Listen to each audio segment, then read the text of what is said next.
I need please time is running. ఒకటి, చంద్రబాబు నాయుడు గారి ఇంటి మీదే తిరుగుతుంది వీళ్ళ రాజకీయం.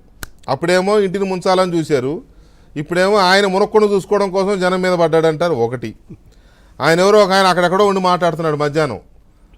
చంద్రబాబు నాయుడు ఇల్లు మునిగిపోతే దిక్కు దోచక బస్సుల్లో తిరుగుతూ జనంలో తిరుగుతున్నాడంట.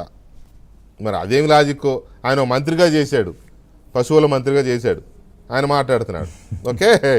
రెండవది, ఇప్పుడు జగన్మోహన్ రెడ్డి గారు అంటారు బుడమేరు చంద్రబాబు నాయుడు తన ఇంటిని కాపాడుకోవడం కోసం మునిగిపోకుండా బుడమేరు గేట్లు ఎత్తేసారు నైట్ అంటారు. మీరు విజయవాడ వాస్తవ్యులు, నాకంటే మీకు ఎక్కువ తెలుసు. ఈ రెండింటికి ఏమైనా లింక్స్ ఉందా అసలు? కాదు సార్, అసలు బుడమేరు కాలువకి చంద్రబాబు నాయుడు గారి ఇంటికి ఏం సంబంధం అండి? నాకు తెలియదండి. కాలువ ఎక్కడ ఉంది? చంద్రబాబు నాయుడు గారి ఇల్లు ఎటువైపు, ఏ ఒడ్డున ఉంది? అదే ఇప్పుడు ఈ మనిషి మాట్లాడేటువంటి మాటలు వింటుంటే ఇందాక అడిసిమిల్ గారు అన్నవన్నీ కూడా అక్షర సత్యాలే. అంటే అసలు ఆ చిప్పు దొబ్బి మాట్లాడతాడా, ఎందుకు మాట్లాడతాడా, ఏం మాట్లాడతాడో కూడా ఎవరికి అర్థం కాదు. రెండోది, వికే గారు అమరావతి ముంపు గురించి మాట్లాడుతూ ఉన్నారు. ఏదో అమరావతి మునిగిపోయిందని కదా ప్రచారం చేస్తూ ఉన్నారు. ఇవాళండి సెప్టెంబర్ 2 అమరావతి రాజధాని ప్రాంతంలో ఉన్నటువంటి ఒక ప్రతిష్టాత్మకమైనటువంటి యూనివర్సిటీ ఎస్ఆర్ఎం యూనివర్సిటీ కాన్వొకేషన్ ఇవాళే జరిగింది. కొన్ని వేల మంది విద్యార్థులు ఆ కాన్వొకేషన్ కి హాజరయ్యారు. ఎన్ని బోట్లు వెళ్ళి? ఇన్ఫోసిస్ కో-ఫౌండర్ ఎన్ని క్రూజ్ లో వెళ్ళారు? అదే సబ్మెరీన్ లో వెళ్ళారా? కాదు, అదే సబ్మెరీన్ వేసుకుని వెళ్ళారా? వేల మంది విద్యార్థులు ఎస్ఆర్ఎం యూనివర్సిటీకి సబ్మెరీన్ వేసుకుని వెళ్ళారా అని అడుగుతా ఉన్నాను. సోషల్ మీడియాలో సబ్మెరీన్ ఎవరైనా మీరు గూగుల్ చేయండి. ఇప్పుడు డిబేట్ చూస్తున్న వాళ్ళు మీరు గూగుల్ చేయండి. ఎస్ఆర్ఎం యూనివర్సిటీ అమరావతి కాన్వొకేషన్ ఎప్పుడు జరిగింది? సెప్టెంబర్ 2. ఇవాళ ఉదయం వాళ్ళు కాన్వొకేషన్ ఫోటోగ్రాఫ్స్ అన్ని ఉన్నాయి. కొన్ని వేల మంది విద్యార్థుల సమక్షంలో అత్యద్భుతంగా అమరావతిలో ఉన్నటువంటి ఒక యూనివర్సిటీ కాన్వొకేషన్ జరిగింది సార్.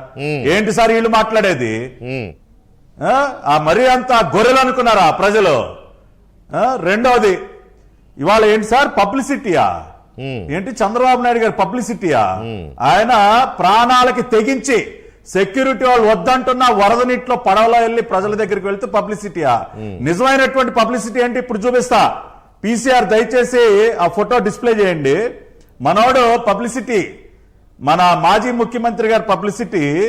ఈయన గారు అన్నమయ్య ప్రాజెక్టు సందర్శనకి వెళుతున్న సందర్భంలో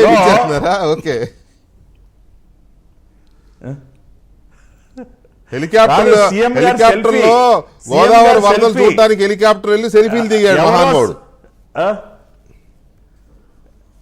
కాదు, రాజంపేట, అది మన అన్నమయ్య ప్రాజెక్ట్, రాజంపేట వస్తూ హెలికాప్టర్ లో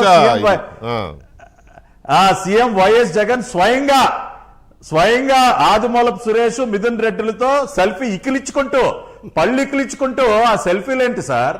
అది సార్, అరే పేటిఎం కుక్కల్లారా, అదిరా పబ్లిసిటీ పిచ్చంటే.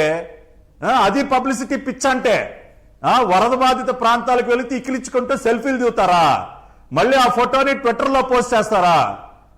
మీరు ఇవాళ మరుగుతారా సన్నాసులారా? ఇవాళ వరద బాధిత ప్రాంతాలకు వెళ్ళి అక్కడ కూడా ఇకిలించుకుంటూ, రోడ్డు కడ్డంగా కార్లు ఆపి ఇకిలించుకుంటూ, మొన్న వైజాగ్ వెళ్ళి అక్కడ ప్రమాదం జరిగితే అక్కడ కూడా అసలు ఆ నవ్వేంటో, అసలు ఈ సైకోలాగా ఇకిలింపులేంటో ఎవరికి అర్థం కాదు. సో అది సార్ పబ్లిసిటీ అంటే. చంద్రబాబు నాయుడు గారికి ఎప్పుడు కూడా అటువంటి ఆలోచన ఉన్నది. ప్రజల ప్రాణాలను ఏ విధంగా రక్షించాలని ఆలోచిస్తారు. మూడోది, ఒక్క పాయింట్ చెప్పి ముగిస్తా, టైం తక్కువ ఉందన్నారు కాబట్టి. సెప్టెంబర్ 2019 సార్, మనం సెప్టెంబర్ 2024లో ఉన్నాం. సెప్టెంబర్ 2019లో కూడా కృష్ణానదికి వరద వచ్చింది. ఆ రోజు కూడా కొన్ని వేల మంది